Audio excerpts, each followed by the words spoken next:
Hi, welcome.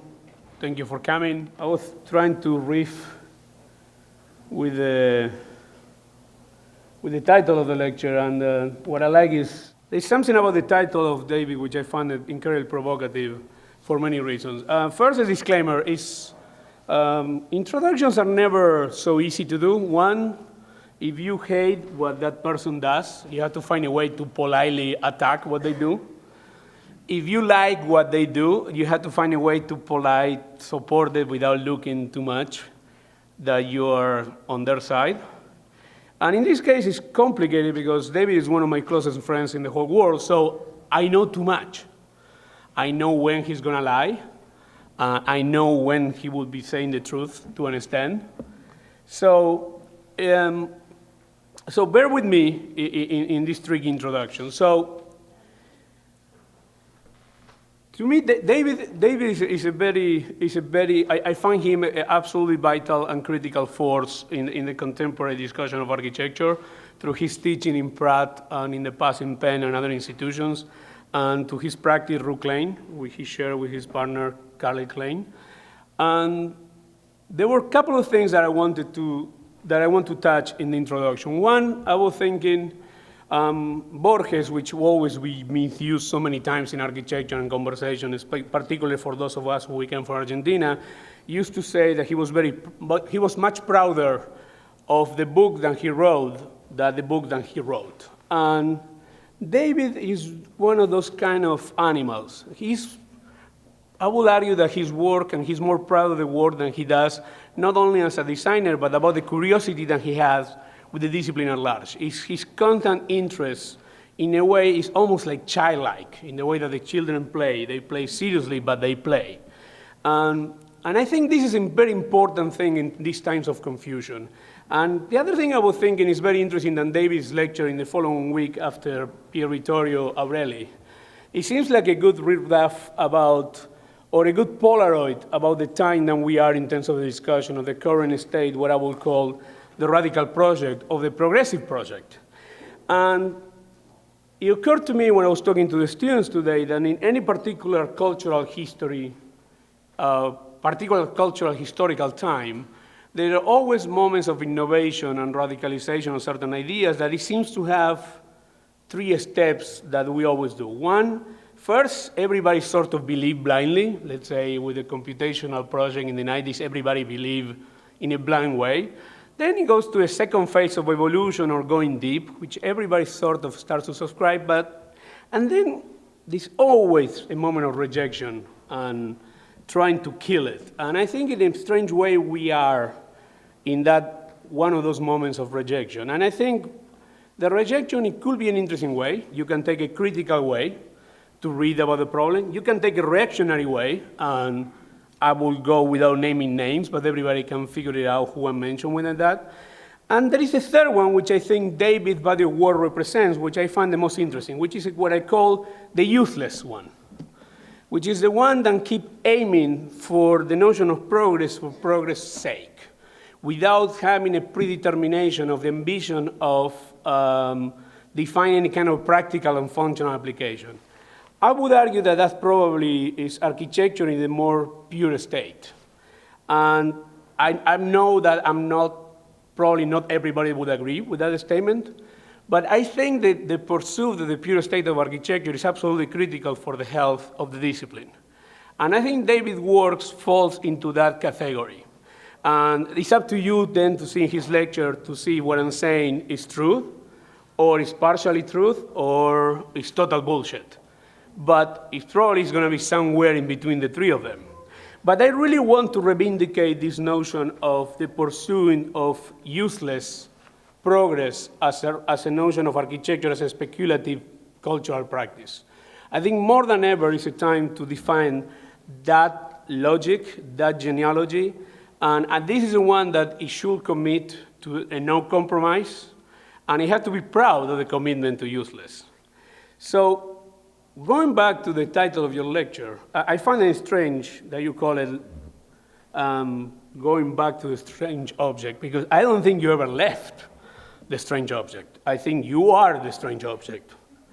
And I think that curiosity and challenging different way of seeing, is a very good way to renew the project with capital P, the large project. And to me, that is incredibly important because I think it gives us, at least it gives me hope every time that we discuss ideas of architecture at large. So in any case, I think David's contribution makes this uselessness necessary, vital, and critical. And hopefully, it produces a very good antidote to what I would call a much more reactionary wave than I feel like is like every time that things get complicated, people start to arm in the shadows in the most dangerous and conservative way. And I'm very pleased that David is with us this semester to help us to see if we can keep fighting the good fight. So for those of us who believe in the power of useless architecture, David Ruy.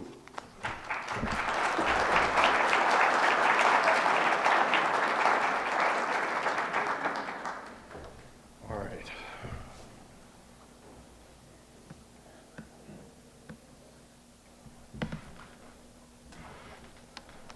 It's difficult to speak in front of friends.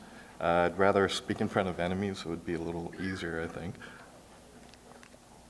Like Hernan says, I think I have to talk a little bit more cogently because a lot of you here have heard me speak before. So I'm going to do a little bit different of a lecture than I normally do. Usually I just kind of improvise and show work. But today I'm going to give a brief introduction to the work we've been doing. And the middle part of the lecture will center around something I've written recently, which was directly addressing the things that Hernan was just speaking of. And then I'm going to wrap up with a couple of our most recent work. I do think this is a very sensitive moment, and I think this school is, for better or worse, you find yourself kind of in the lead, I would say, in asking some critical questions at this moment in time. And it's just a great privilege to be here. Yeah, I was supposed to lecture in October, and the day I was going to fly out, New York City was underwater. And this remarkable photo was on the cover of New York Magazine following the event. And I'm going to return to this because it is actually connected. The introduction is about this term, the technological sublime. I'm going to try and explain a little bit what I find so important about that term. In short, something remarkable happens in the 20th century, whereas the sublime was always located outside of the human realm. It was always that other, outside of reason. In the 20th century, the aesthetics of the sublime gets inverted. So objects of technology begin to take on the aesthetics of the sublime. I'm talking about things like Hoover Dam, the atomic bomb, the internet, so on and so forth. And that's quite strange that the things that are made by human beings now become the other. So this is a photo of our studio. So we don't have a traditional practice. It's really the intersection of practice, teaching, and also a number of experiments. And Hernan's right. We have been pursuing a number of lines of thought that we really can't point to as having applicability to what's immediate for us as architects. But I would like to believe it is ultimately very much about the architectural problem. We've done a number of projects over the years. I'm not really going to talk about too many of them in great detail, just a few. But what I will say is the work that we were doing in the first 10 years was trying to grapple with the fact that we were starting to work digitally, and we were not content to see that as merely another tool, but that it was the opening up of another regime of meaning and another becoming of human beings in conjunction with what we were once calling machines.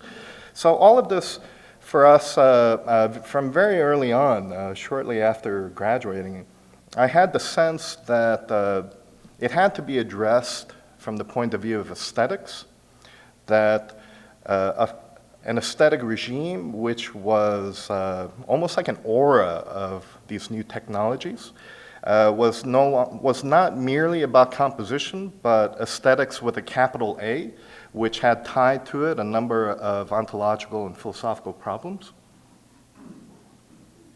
Yeah, so these are just kind of brief images of some of the projects we were doing. And it was around the time that we were first invited to work on, submit for the PS1 competition, that I think Karel Klein and myself, we started figuring out what we were about. This is your typical rendering. You have the famous courtyard and our proposal for it. And let me try and explain it a little bit. I think some people misunderstood what we were trying to achieve with it, and that misunderstanding was very deliberate on our part to induce. We chose what we joked about as a kind of grandma technique of macramé, but the reason why we worked with that was when we analyzed it, it seemed to have some pretty unusual properties, that there seemed to be something almost computational in this very low form of art. So we basically proposed a hanging garden of knots. So we wanted to pursue a very different definition of what a built structure is and how you go about building it. And we ended up calculating it was required 18,000 feet of rope and approximately 7,488 pounds. It weighs a lot, way more than we thought it would. And we ended up calculating 3,757 knots, and everybody always asks whenever we showed this, why that number? No reason at all. There is no special significance that we tie to numbers. Rather, we knew it needed to be in a certain range in order for it to have the effect that we wanted. And it was pretty interesting. How do you draw that? And how do you model it? How do you predict it?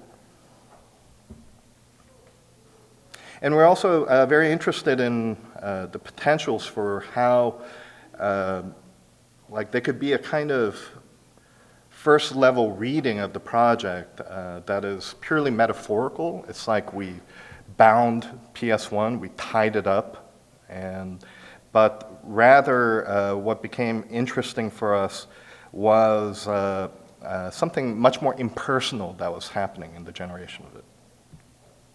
So these are just some images of the model. And we decided we would have to simulate it. That is, we came to this determination that we would have to come up with a kind of almost like a music notation that would have to be read at the site so that teams of workers could have a very straightforward way of reading the notation and just know what had to be done after the one they just did.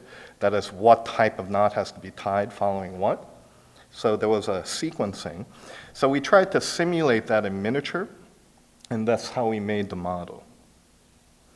And as I mentioned, the kind of metaphorical reading of what we did was something that we were very interested in, but it was nothing that we ever wanted to take responsibility for.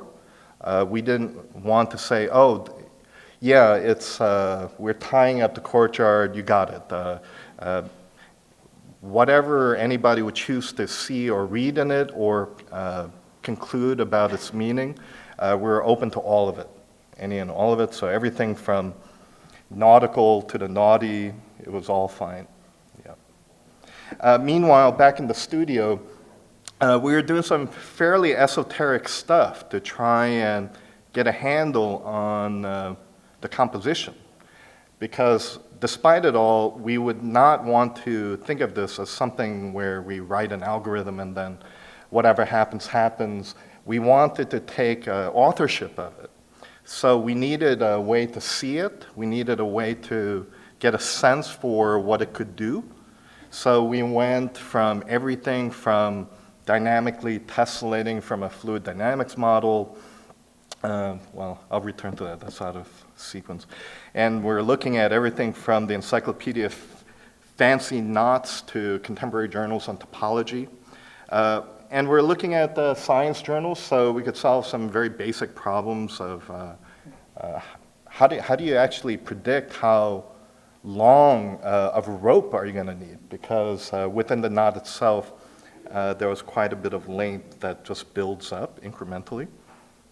So I was very interested in, back then, this was an illuminating moment for me, because the story goes, and I don't know if this is actually true or not, but art historian told me that Faraday was friends with Turner, and that was kind of a seminal moment for Turner in his painting, that previous to this, you would see more of a kind of blurring technique for how he would paint his atmospheres. But then after getting to know Faraday, and you could see the connection here, looking at the description of fields through line, all of a sudden his brush strokes seemed to change radically, and he was able to produce a very different kind of painterly atmosphere. So for me, this was an important moment because it seemed to be a kind of a moment that happened before, like we thought we were going through it fresh. Well, what is the relationship of science to the arts, blah, blah, blah. There was a lot of discussion about that, but a lot of that has happened already. And there is no clear answer that the relationship is very promiscuous. And ultimately, science has its own trajectory and painting has its own trajectory. But the only place in which they kind of congregated was through friendship between a scientist and a painter, and it probably changed the kind of things Turner was capable of seeing. And who knows what it did for Faraday, but it was not a direct translation of one to another. In other words, there was nothing cross-disciplinary about this innovation. It was purely a painterly innovation. Yeah, so it has quite a bit of bulk, so we wanted to be very careful and be very precise, so this is the kind of music notation that I mentioned. And that's the kind of beautiful thing about macramé, that there aren't that many moving parts. Like a very simple computer programming language, it has a very finite range of variability. And then the kind of programming of it was quite interesting. Producing these drawings were kind of difficult to control. And in order to make this insane field manageable, we came up with a simple scheme of breaking up the pattern into states and counties, we were calling it. We didn't want to overlay a grid and then scale up the image, scale up the drawing onto the site. But rather, we wanted to preserve zones of difference and acknowledging the fact that they could end up being shaped a little bit differently from what we had put. But what we could be precise about was its character. So these are just drawings of the little pieces of the model and then the notation where it falls in the site. Yeah, and then we did this for the entire field. So I wasn't really going to get into this too much, but somebody asked me to show this earlier, and just in the past 15 minutes, I started realizing that there is kind of an important message to convey here. The important moment of transition in this project for us was we realized that there was an interesting disconnect between regimes of meaning and the essentially impersonal or perhaps meaningless operations that were actually happening at the designer's table.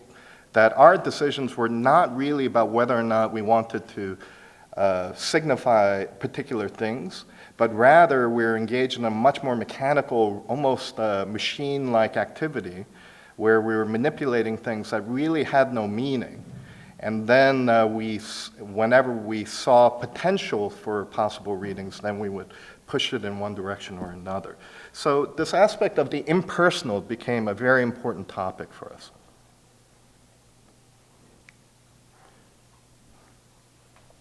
So to engage the impersonal, this was a kind of narrative that was behind the scenes all along in our work.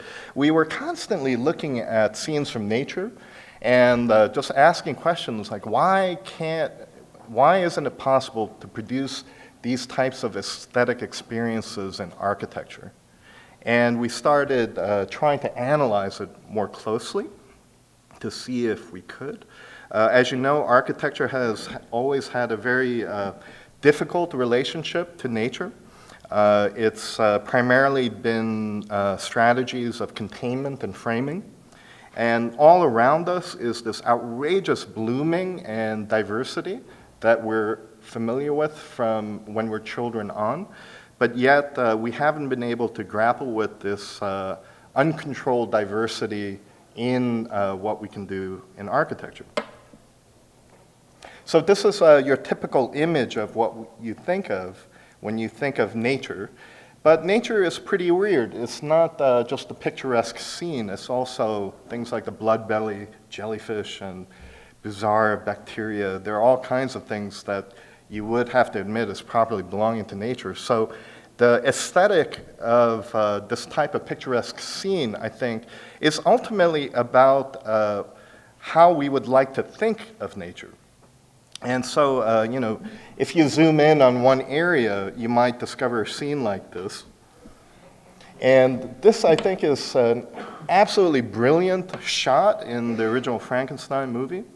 As you know, this has the story doesn't have a very happy ending, and the little child belongs to nature because children are innocent, and then you have another kind of innocent object, the monster, who then throws the little girl into the lake to see if she'll float like the flowers, and then all hell breaks loose.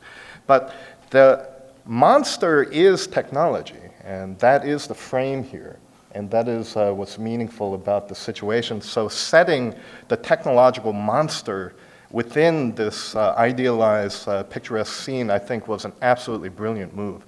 And in our time, we have a different kind of Frankenstein, and I always like to pair these two images because this is a movie that not everybody has seen, but it was called Gattaca, and the whole story centered around genetic engineering. So you had Uma Thurman there, who's genetically engineered, and she lives to like 300, she's perfect health, et cetera, and poor Ethan Hawke was not genetically modified, so he has all kinds of problems, not as smart, not as healthy.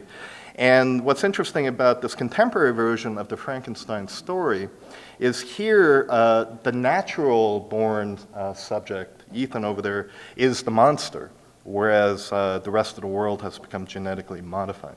So I think it is this kind of comfort that we have with technology that exudes this new kind of aura. And even dumb things like solar panels come from a spectacular past. To have a space station in space, I mean, that is just incredible. And the invention itself is so clever. It's inspiring to think that human beings could be this clever. But when things like this come down to us in architecture, we have a problem where, and I feel for this, as somebody who loves architecture. It makes me sad, that architecture then gets kind of caught between two impossible, seemingly contradictory problems that still hasn't been resolved.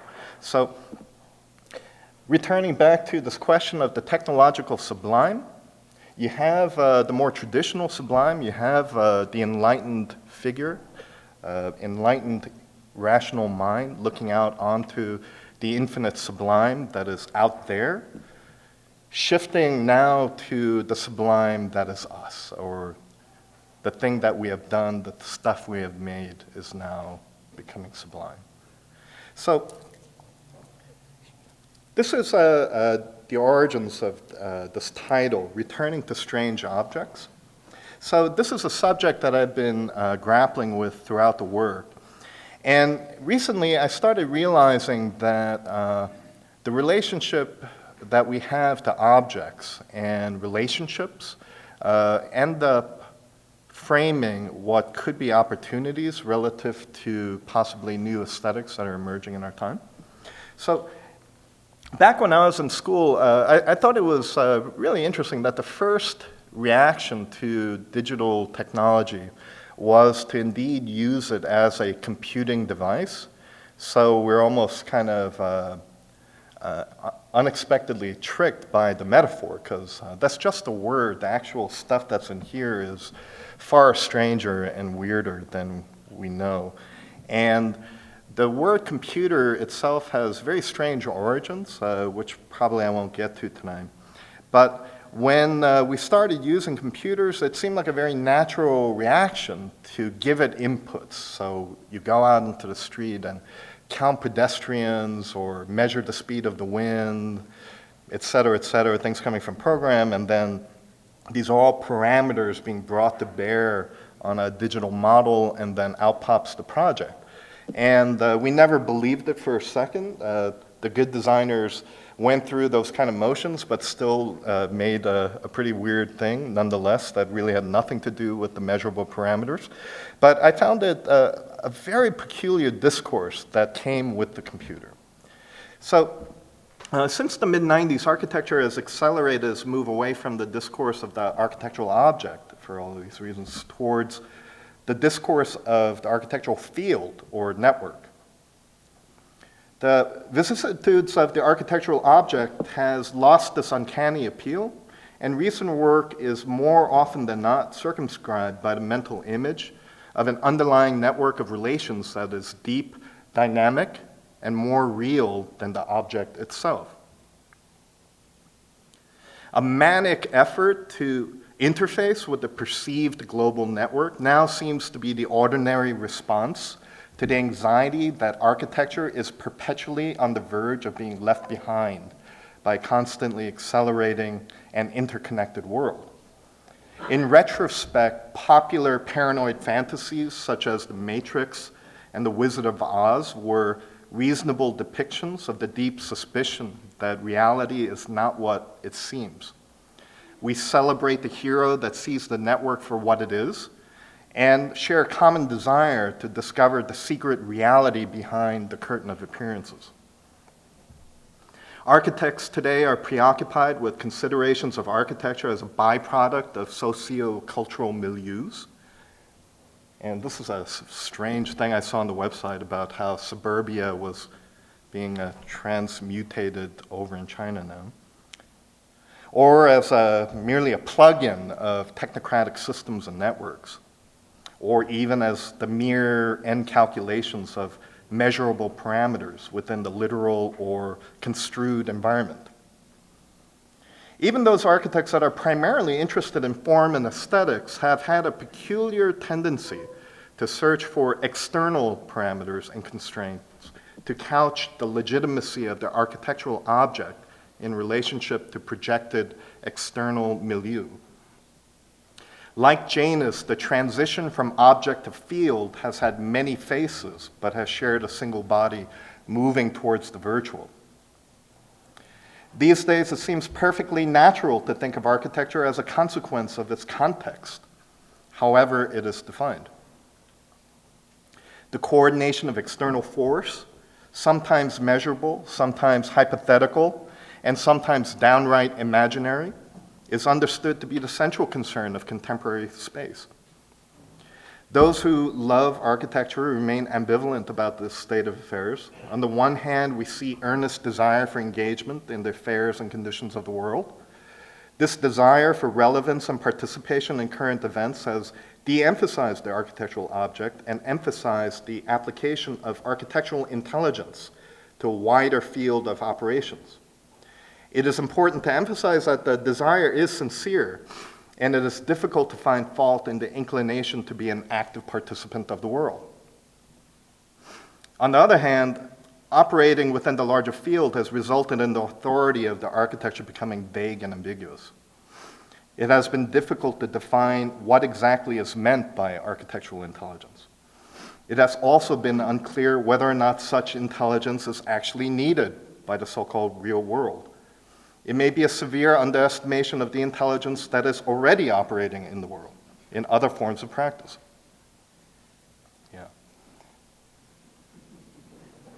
The de-emphasis of the architectural object has taken some of the magic out of architecture, as attention is geared towards the facts and figures of the global network.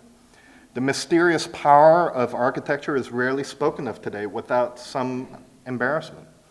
But still, the loss of architecture's significance and influence as an independent object seems to be an ever-present source of lament. It is only in the longer view of architectural history that the shift from object to field seems so odd, because architecture has predominantly been presented throughout its history as a thing in the world, largely independent of external influence.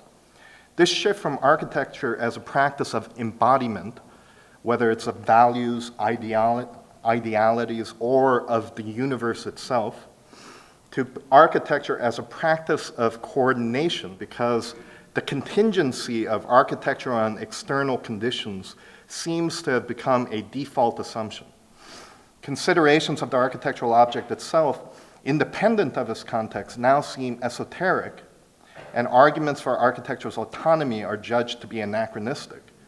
Though there are some notable exceptions, architects celebrate contingency more than autonomy today, and the prevailing desire is for architecture to avoid being insular, form larger networks of relations, and in general be more engaged in the conditions of the contemporary world.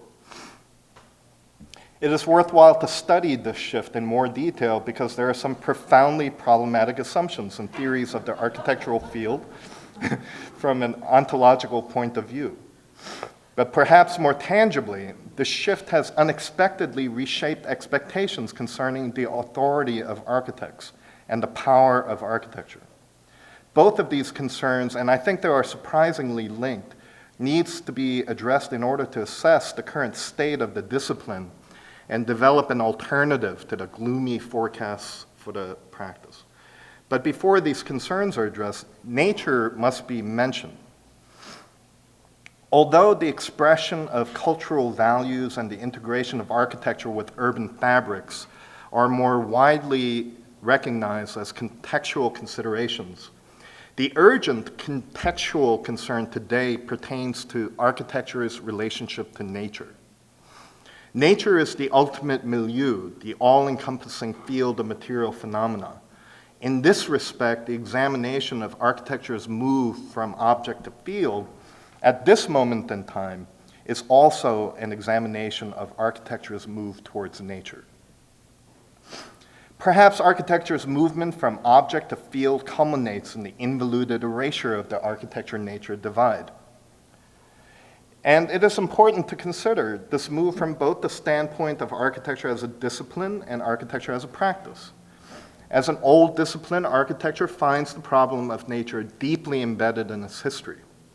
Nature has often been the source of architectural innovation. Starting in antiquity, accelerating through the Renaissance, and going underground in modernism, we can find architecture looking to nature for aesthetic inspiration, formal models, proportional constraints. And even in cases where architecture deliberately avoided nature in favor of developing an explicitly rational theory, nature was always the sublime other, bracketed by such rationality. Geometry and proportion, form and function, structure and ornaments are some of the many major disciplinary territories that have been revolving around the problem of nature. Nature has ceased to be the mythical source of design inspiration, but continues to be mined for architectural knowledge with investigations into such things as nonlinear dynamics, self-organizing systems, genetic algorithms, biological morphogenesis, you name it. Although some would make the objection that such investigations are not properly disciplinary because of their origins in science, investigations such as these continue to have as their goal the design of significant architectural objects and are rarefied experiments by a relatively small group of experts that are primarily interested in the discipline and not the practice of architecture. The genealogies within the discipline are magnificent and remain intact, much more so than is generally acknowledged.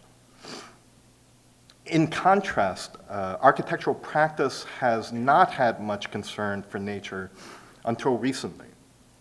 Besides basic pragmatic concerns for manipulating the ground, keeping the rain out, or making sure the interior has enough light and air, the practice of architecture has been more concerned with the endless logistics of the building itself.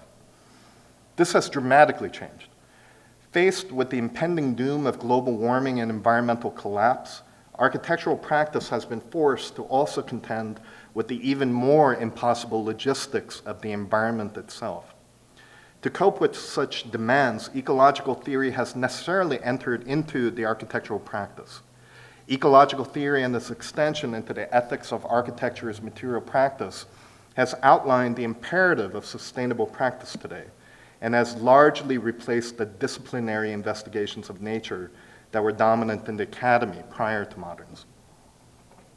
Though the words nature and ecology seem interchangeable in contemporary discourse, it is important to make a critical distinction between them, insofar as ecological thought involves a very particular way of understanding nature. Ecological theories predominantly project systems that describe a field of discernible relations, the individual constituents of a given ecological system being of less concern than the relationships themselves. So much so that even the constituents of the ecological systems are themselves theorized as ecological systems in their own right. The internal ecological network of a human body, for example. Nature is seen through the ecological telescope as a grand network of relations, where the appearances of objects, rock, tree, frog, cloud, human, podium, school, etc., are superficial, and the network of relations is understood to be the deeper reality. The grand finale of architecture's movement from object to field may very well be the collapse of the architectural object into nothing but a field of relations that then dissolves into a general ecological field of relations that constitutes the world. And thus, architectural practice might unintentionally become subsumed by an ecological one. Though it is difficult and perhaps unethical to contest the perceived sustainable imperative of the early 21st century, there is cause for hesitation before the prospect of architecture's disappearance as it becomes an entirely new form of practice based on ecological thought. Sustainable politics has become forceful and monolithic in recent years, resulting in new codes and protocols for all material practices. It has become an inescapable reality that architecture now has to grapple with. But what exactly is being sustained in sustainable practice? Though critics are emerging, that which is being sustained is generally understood to be the equilibrium of human material practices in their relationship to nature. Human material practices, such as architecture, has been bombarded with criticisms, and mostly fair ones, for its oblivious greed and short-sighted exploitation of material resources. Architecture, along with other practices, such as the manufacture of iPhones, for example, is now required to consider the long-term viability of its practice in relationship to the external environment. However, it is important to note that this desirable equilibrium is an extension of a widely held belief that nature itself would be in equilibrium if not for the malevolent intervention of mankind. If nature is like a grand calibrated clock, human beings keep throwing it out of sync. Thoughtful maintenance by enlightened caretakers is required in order to keep this clock running on time. To put it more bluntly, nature is good while humans are bad. Laws and protocols are seen as necessary in order to promote good behavior because good behavior does not seem to come naturally. As an alternative to the caretaker model, perhaps the darker scenario from the standpoint of individual liberty is the idea that the world is a single ecological system or network. In such a case, the maintaining of equilibrium is tantamount to everyone having their role in the machine. because we would be part of that system too. In other words, you are a necessary cog within the clockwork of nature. You can't break the machine if you're already in it. And like a cog in a clock, you cannot change your relationship to the system. This is politically problematic. In response, recent ecologists have made a concerted effort to theorize emergence and change in the hypothetical systems of nature, incorporating such principles as feedback and nonlinearity to address what appears to be an obvious need to address change, novelty, and a politically necessary condition of indeterminacy in human action. However, scientifically speaking, these theories are all problematic and still unproven. And the mythological image of nature in equilibrium continues to be a dominant cultural mindset, despite its obvious sentimentality. All observable evidence indicates that nature is not and never has been in a state of equilibrium. Careful observation has always revealed nature to be in a perpetual state of change. If we are to take the flux of nature seriously, we would then have to understand sustainable practice as a willful act that seeks to maintain an artificially constructed equilibrium with maximum benefit for human occupation over the long term. Because nature itself is not stable, the stability would have to be forced.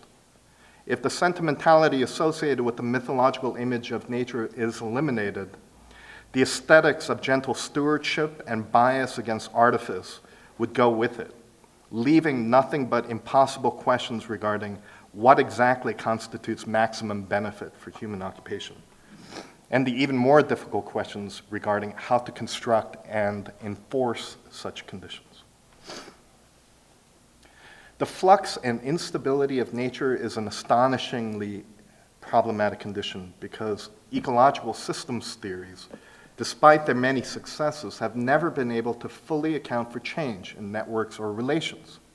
This is where the philosopher Graham Harmon, and that's the second guy from the left there, introduces an important observation that relationism in general leaves no room for conditions in excess of those relations by its own definition, and therefore provides an inadequate account of how change comes about.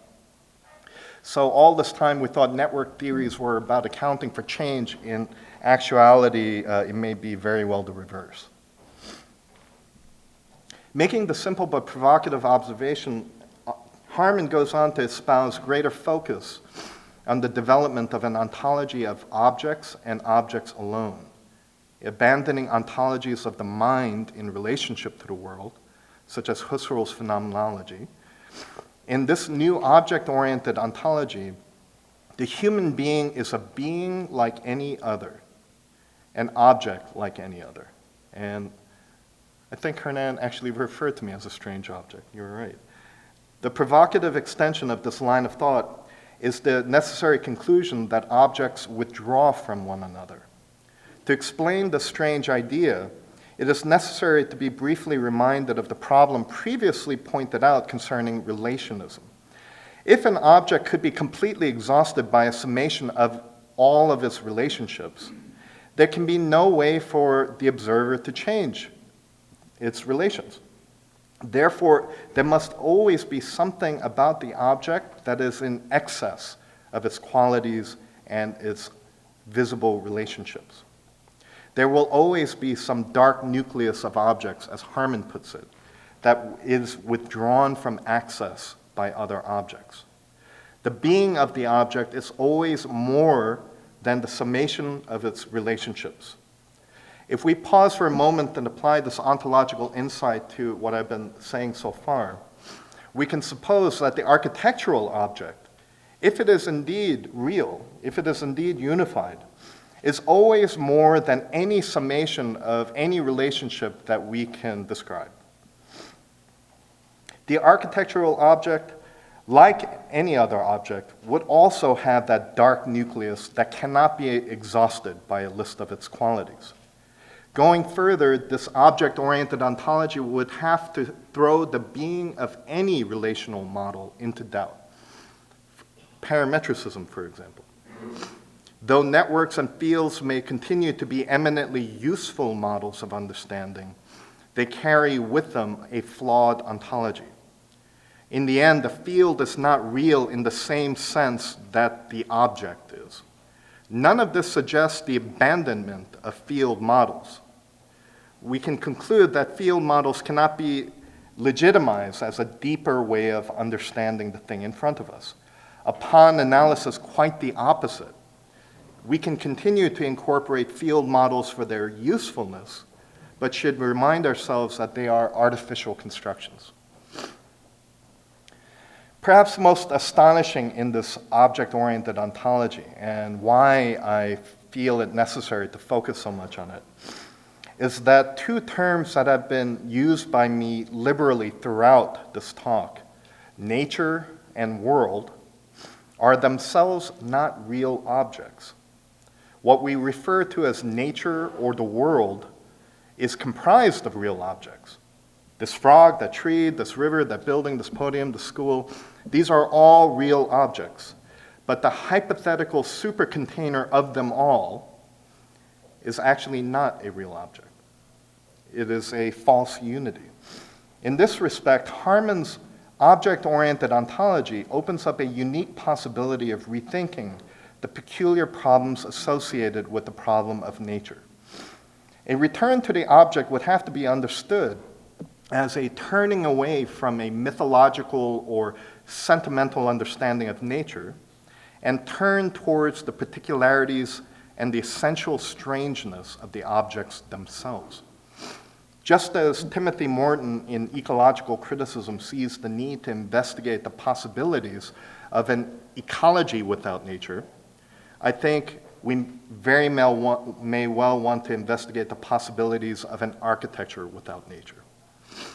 It must be emphasized that this does not mean the abandonment of interest in ecological problems. In fact, I think it is the reverse. I think it would result in an intensification of interest in studying the particularities of the problems. Because all of a sudden the object is real and the network that we thought was more real is no longer there. That's the artificial construction through which we understood the object previously. So suddenly we want to see the object much more closely and study it. Abandoning idealisms of nature, we are left with greater interest. We would start to think that the particularities of the objects are not meaningless accidental features, but imbricated with their being. There would also be a productive indeterminacy in our consideration of objects, because we would recognize that objects are always, to some degree, withdrawn and strange. While thinking about this object-oriented ontology, it is fascinating to then finally consider how the architect is to be understood. Assuming for a moment that the architectural object is unified and is indeed a thing, what is the architect doing exactly in making things? What do we really mean by making? Remember that the architect here in the object-oriented ontology framework is also an object. It is also a thing. We are not an enlightened mind. We are also a thing, as much as that block of concrete. No longer are we the enlightened mind outside of the world, giving form to formless matter, but rather we are there on the same ontological plane. The making process is something very different than the scenario than what we've become accustomed to thinking. Perhaps making is not the appropriate word anymore. It is impossible here to do full justice to this emerging movement in contemporary philosophy, and this might be the only time I ever talk about it, but the primary intention here is to indicate possible alternatives to the idea of architecture as nothing but a field of relations, and describe some initial speculations possibly about what it might mean to return the focus to the architectural object or thing itself. A return to the architectural object as a disciplinary priority, I don't think can be a nostalgic return to pre-modern academic preoccupations with character, propriety, and the ideologies of compositional balance.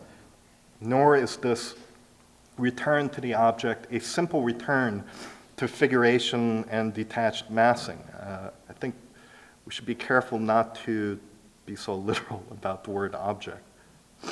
Object here should not be understood so literally. Much of what has been learned throughout modernism is now invaluable, or at the very least, indispensable to architecture's possibility of being in the world. Even if the world is not a real object, the projected world remains the locus of contested values and still essential to our survival. A return to the architectural object, strange as it may be, is not a call to rewind the tape of history, but instead a call to carefully avoid what might be unproductive dead ends in current directions due to an ill-conceived ontological foundation. A renewed focus on the architectural object itself should not fetishize our past, but instead be a recognition of what is withdrawn and strange in the architectural object's interaction with other objects, including the human being, but also non-human beings, as we continue our current practices of making new objects. A return to the architectural object would move interest back to the thing itself. Obvious enough, but this is not so obvious given architecture's tendency to illustrate theory through practice. In other words, architecture has a tendency to give primacy to theory. A return to the architectural object suggests that theory is always retroactive to the architectural object and is itself another form of making. A return to the architectural object suggests that theory is always retroactive to the architectural object and is itself another creative act. However, as a form of making in its own right, the production of architectural theory may be less constrained and more creative than it has been of late. By relaxing hang-ups over primacy, the interaction between the architectural theorist and the architect might possibly be more promiscuous and produce more children. For the maker of the architectural object, and you know this object pretty well, the idea of the muse continues to be absurd. But muse-like ideas, words we use like intuition or phenomenal sensitivity, persist because creativity continues to be perplexing and mysterious. In the language of object-oriented ontology, the strange, withdrawn interaction between objects sometimes brings forth a new object. However, the new object is not a simple Boolean operation of adding objects together. New objects come into existence through a strange interaction between things where new relationships are constantly being rewritten, but without the qualities of the originals ever being exhausted. To apply it to the problem at hand in the interaction between the architect as object and other objects, be it a place or a material or a piece of software, a piece of theory, or a school, an architectural object sometimes comes into existence. What exactly happened in this interaction will be occluded. In other words, a successful object-making event cannot be completely encapsulated by a methodology that might repeat the success. Good architects, I think, have known this for a very long time. Perhaps object-oriented ontology might simultaneously open up radical territories while rediscovering or affirming some very old insights of the architectural discipline. It would have to be recognized in this line of thought that there is a lot more to craft than is generally thought. As a non-theoretical interaction between the maker and the various objects of the making process, craft has always been an ambiguous word that has in the past identified the unique expertise of the maker in relationship to the materials. The relationship is somewhat visible through the techniques that we can observe, but again, the interaction is strange as the objects are withdrawn from complete access to each other. Here, the authority of the maker does not originate out of a certification according to generalized standards. The authority of the craftsman comes from the strange individuality of the maker. There is something about the master craftsman as object that cannot be reduced to a set of qualities and is irreproducible. If the architect as a thing could be reduced to a set of qualities. It seems perfectly natural to see the authority of individual instances of the architect compromised. In fact, why don't we go ahead and implant all of those qualities into some artificial intelligence and have as many architects as we want? Is it just a technical problem of programming and artificial intelligence? Or more likely, is it a fundamental problem of never being able to completely encapsulate the architect through a list of its qualities? As difficult as it may be to accept, the individuality of the architect on a deep ontological level needs to be recognized in order to claim more authority, because every maker then is a one of a kind. So finally, with regard to the power of architecture, the manifold meanings and conflicting interpretations of the architectural object needs to be recognized not as undesirable misinterpretations of the architectural object, but as strange but real interactions between things. Because the interactions between objects are irreducible to a finite set of relationships, the interactions are unpredictable and strange.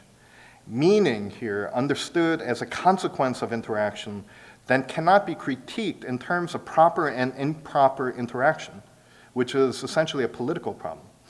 The multiplication of signification through the interaction of strange objects signals again what can be thought of as a very old thought, that the mysterious power of the architectural object persists beyond individual readings or individual interpretations. So just the last bit here of what I'm reading. The compromise of the architect's authority and the diminishing of architecture's power through the dissolution of the architectural object into a field of relations, I think might be an accidental self-inflicted wound.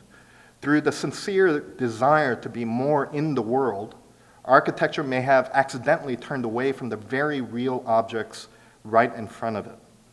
That is, our buildings, or good buildings. The full implications of this nascent ontology, I think, we're not going to know for a while. But at the very least, however, there appears to be strong reasons for considering the significance of the architectural object once again and reflect upon its strangeness. So when I came across this photograph, I think this is the kind of distorted mindset that we're in as designers. We just can't see things like a normal human being anymore. So my first reaction was, oh, I wonder who did this project, this nice curvilinear surface. And then horrified to discover the caption. This is Evelyn McHale, who in 1947 jumped off of the Empire State Building and landed on top of a black limousine. So it coincided with beginning to think a little bit more seriously about the problem of signification. And then our work after that started moving in a slightly different direction, where it was more aggressively about aesthetic possibilities and not so focused on the technicalities. This brings me to kind of an amazing show, this amazing show that Marcelo and Georgina put together at Artist Space. And it was a great moment, I thought, where a number of like-minded people came together. And they titled the show Matters of Sensation. And my immediate reaction was that it was a careful avoidance of the word phenomenology.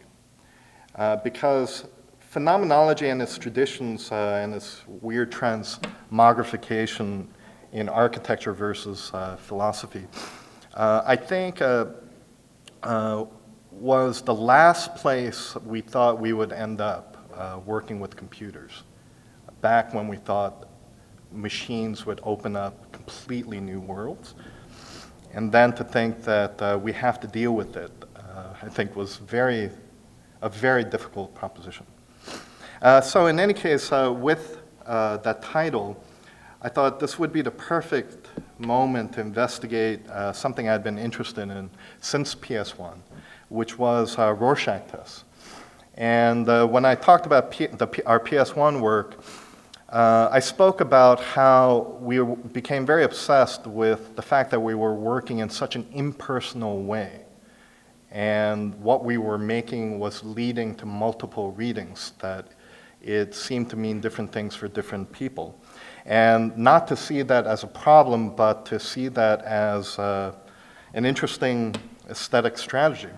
So the Rorschach Test, what it is essentially a random material phenomena, just an ink blot, but it was pushed to have some anthropomorphic readings.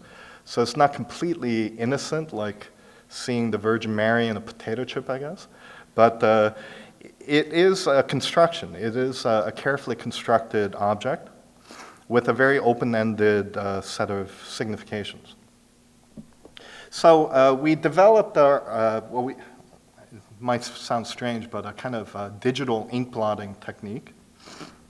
And it gets somewhat esoteric, but we're happy with the results we got that seem to be specific, but also open-ended. And ultimately, that is what is so strange about the Rorschach test. You would think if you wanted to give somebody a psych exam, you just hold up a blank screen in front of them. So just project whatever you want on the blank screen. But in front of a blank screen, you know what you see is nothing. You see nothing on the blank screen. The fact that it takes almost a kind of indecipherable or non-specific specificity is the very thing that seems unbearable to the eye, that we can't help but start seeing things in it. And this became, I think intuitively, I found connection with this kind of attitude with projects like Lou Sullivan's.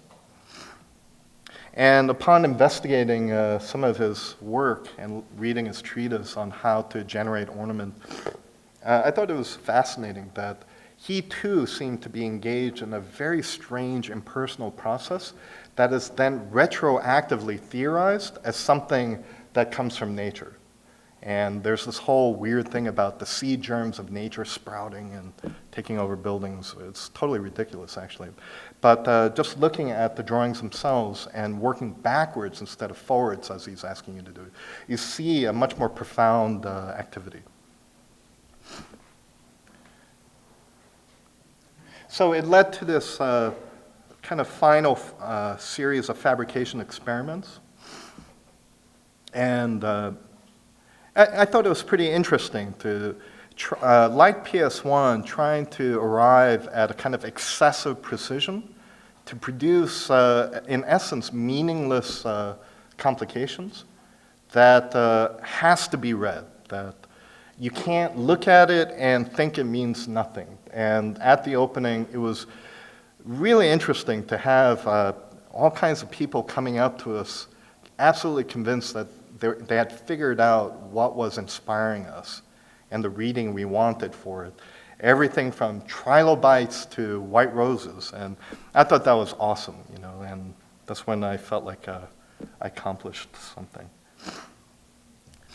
And it's related to these traditions in ornamentation and a kind of non-specific intricacy. This is one of my favorite buildings of all time, and it's one of Frank Lloyd Wright's weirdest textile block houses. And this Annis house is really interesting. It was such a straightforward construction idea, and it didn't work very well, but there was this idea of kind of infinite multiplication, where the details would just keep multiplying and multiplying and never really leading to any figure. And I think it succeeds when you see that ultimately this architectural object has had such a bizarre history. It is so non-specific in its appropriate reading that it has been used as a stage set for everything from Blade Runner to House on Haunted Hill. And I think that is incredible and an interesting possibility moving forward as a strategy to re-engage meaning and to be much more aggressive about aesthetics.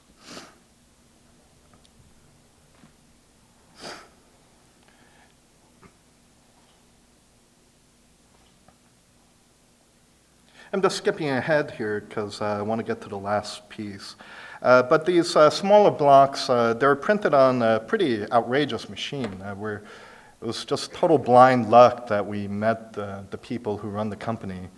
And it's an offshoot of BMW originally, and they make very high-end 3D printers that don't print models. They print actual parts that go into the machines. And what's driving it is the holy grail of manufacturing, which is moldless manufacturing. The kind of materials that they could print in are just incredible. And I started noticing, like a little block that big, you know, they did it all for us for free, but they told us if they would charge us, that probably would cost about 10 grand, one of those little ones.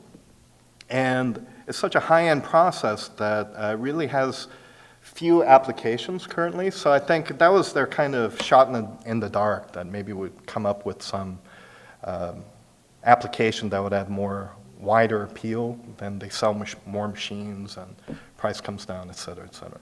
But I started noticing the applications that they did have were in the medical industry. There's that weird, goofy one. Somebody printed a handbag, a really ugly handbag on it. But the applications in medicine were fascinating, like printing parts that go in your body. So like a jawbone. You know. Weird. And this is what the machine looks like. And that's important, too, because it is such a savage technology. It really is truly strange what this thing can do. Using a high-energy laser to melt metal powders to make new metal objects, really incredible. But then it's kind of wrapped in this nice little refrigerator, and somehow we can understand it. So finally, this is the other woman that I pointed to. This is Henrietta Lacks. And Henrietta Lacks died from uterine cancer in 1951, and she's the origin of the HeLa cell culture. And I'll return to this in a sec. In Brooklyn right now, there are all kinds of amazing things happening. It's truly a miracle, the kind of things that are sprouting out right now. Brooklyn's experiencing this incredible renaissance. One of the most exciting things that have happened in Brooklyn, a number of young synthetic biologists who are getting frustrated by the inflexibility of universities in what they were allowed to research, decided to go rogue and open up their own lab, unaffiliated with any university, so that they could do some of the stuff that they're really interested in. They called their space GenSpace. They call it a community laboratory. And when you're joking around with them, they liken it to a gymnasium where you pay your monthly membership and you could come in and work in the level 1 lab that they've built. But instead of running on the treadmill, you're splicing DNA. And I discovered them while reading the New York Times one day. They're very interesting people.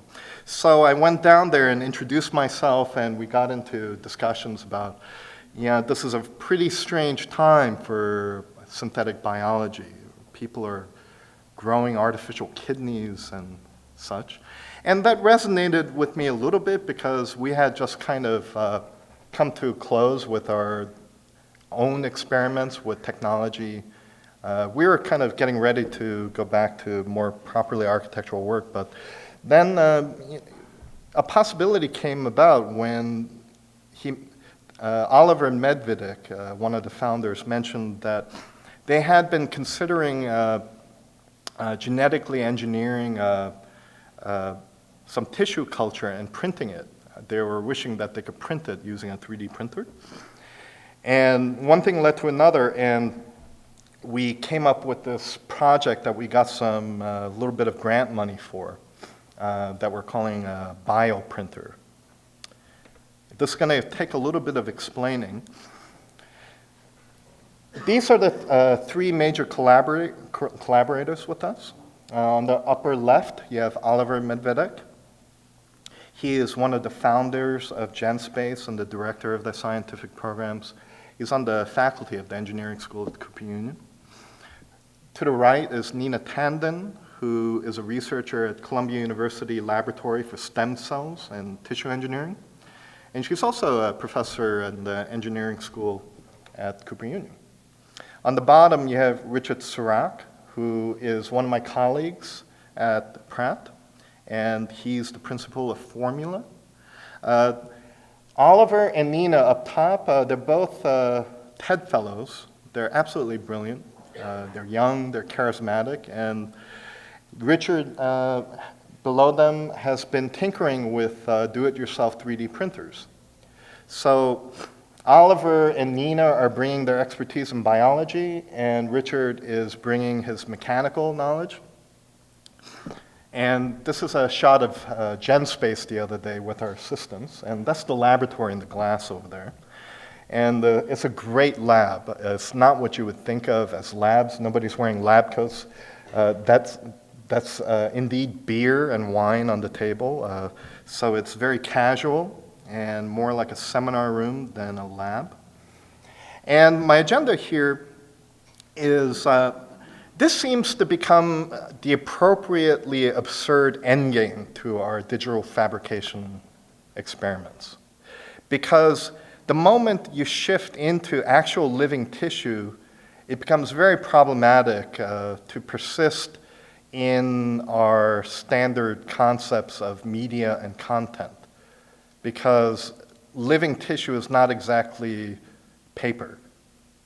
And what does it mean to try and print something with it?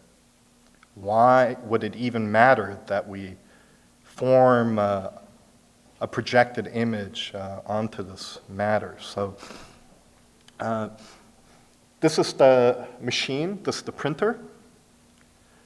It's going to receive this print head, which is a mechanized extruder for a syringe. The syringe is going to be loaded with NIH 3T3 mouse fibroblast tissue.